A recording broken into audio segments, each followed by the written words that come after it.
क्योंकि उनमें से कुछ, और कभी कभी फॉर एग्जाम्पल अगर मैं बात करूं, हो सकता है कि वो एक,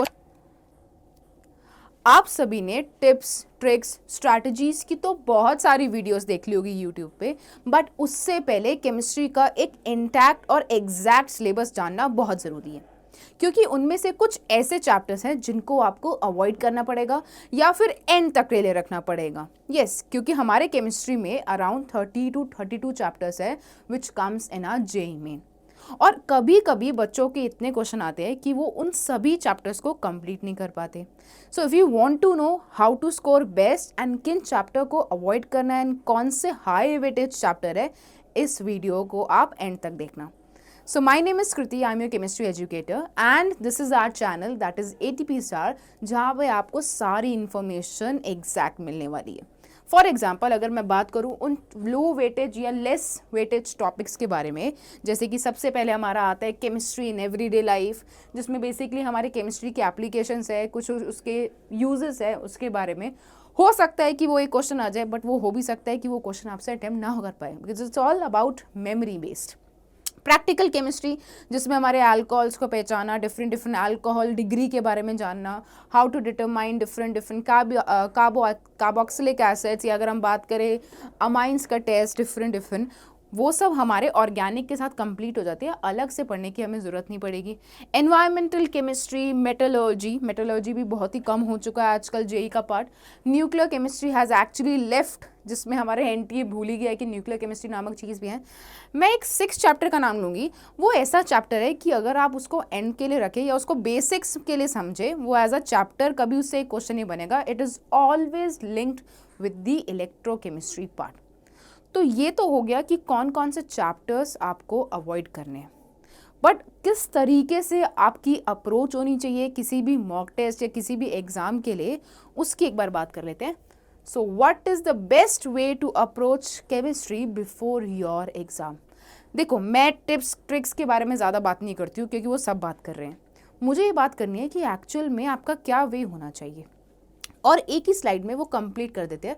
सबसे पहले आपको एक चीज़ हमेशा याद रखनी है कि जब भी आप पढ़े, बेसिक अंडरस्टैंडिंग करें, आपका सिलेबस कंप्लीट होना चाहिए, so that you will get good amount of time for your revision. Revision के लिए आपको ज़्यादा अमाउंट ऑफ टाइम चाहिए होता है। रिविजन के दौरान ही हमारे कई टॉपिक्स भी ब्रश अप होते हैं।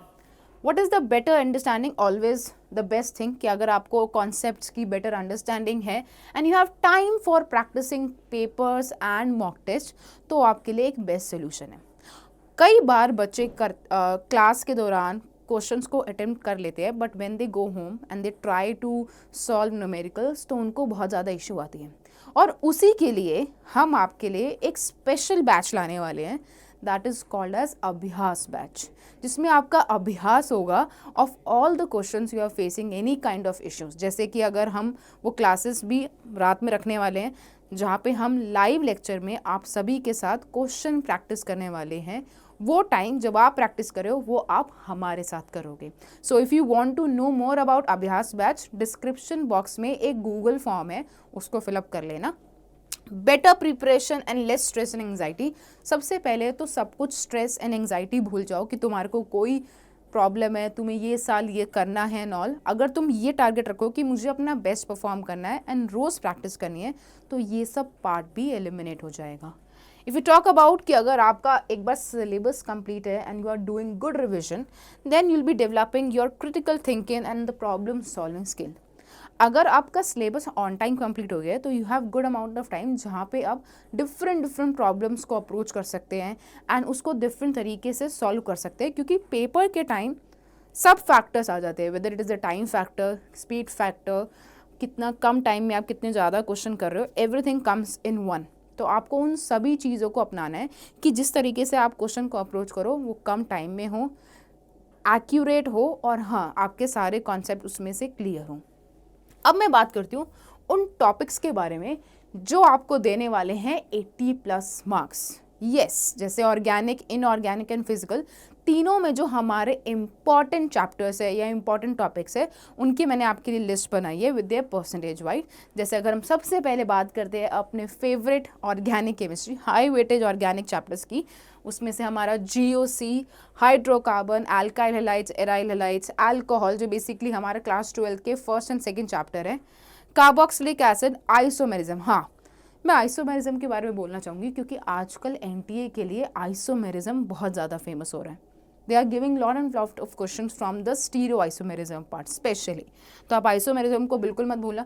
बायोमोलिक्यूल से एक क्वेश्चन तो बनेगा ही और वो फ्री का मार्क्स है क्योंकि वो सिर्फ याद करने वाला है and usually question comes from carbohydrates. But हाँ, मैं ये नहीं बोलूँगी सिर्फ कार्बोहाइड्रेट्स को पढ़ो, आप लोग प्लीज़ DNA के बारे में भी जानो, प्रोटीन के बारे में भी जानो, और वो टेबल ऑफ अमाइनो एसिड्स को तो बिल्कुल मत भूलना। वेटेज के साथ सारे मेंशन है, एक बार गो थ्रू हो जाना। Next if you talk about the high weightage topics of our inorganic chemistry, तो इनऑर्गेनिक केमिस्ट्री के जो पहला टॉपिक मैंने अगर आपको दिख रहा हो लिखा है क्लासिफिकेशन ऑफ एलिमेंट, जो कोई भाव नहीं देता है इसको, बट अब NTA ने इसको भाव देना शुरू कर दिया है और काफ़ी अच्छी वेटेज के साथ इसके क्वेश्चन आ रहे हैं। Do not forget the chemical bonding. Chemical bonding तो शायद मुझे बोलने की ज़रूरत नहीं है, जिससे पूछो इनऑर्गेनिक में सबसे इंपॉर्टेंट चैप्टर केमिकल बॉन्डिंग ये बताता है। तो chemical bonding has the maximum weightage. After that we have coordination compounds या कोऑर्डिनेशन केमिस्ट्री भी बोलते हैं इसे। कोऑर्डिनेशन केमिस्ट्री के भी 2 या 3 क्वेश्चन तो आराम से बन जाते हैं। P ब्लॉक की बात करें तो P block is more of कि आप NCERT से ज़्यादा फॉलो करो तो आपको ज़्यादा अच्छा रिजल्ट मिलेगा। And the newly favourite topic of NTA is DNF block also, जिसमें वो oxidation state, valency, colour and the preparation of KMnO4 K2Cr2 की भी अच्छे से बात करता है, तो उसको भी करना मत भूलना। Why not we talk about the high weightage topics of physical chemistry. Physical chemistry सबकी फेवरेट होती है, नहीं भी होती है, तो लेट्स सी, बट हाँ आपको अच्छे बनाना है उसे। Atomic structure, thermodynamics, we have chemical kinetics, electrochemistry, redox with electrochemistry मैंने लिखा है, मैंने वहाँ पे ऐसा नहीं लिखा कि सिर्फ रिडॉक्स। इक्विलिब्रियम का तो पार्ट आयनिक वाला, उसमें से वो क्वेश्चन बनाएगा ही बनाएगा, चाहे शायद वो केमिकल इक्विलिब्रियम को भूल जाए। तो ये कुछ ऐसे टॉपिक है जो आपके 2026 के पेपर में ज़रूर काम आने वाले हैं।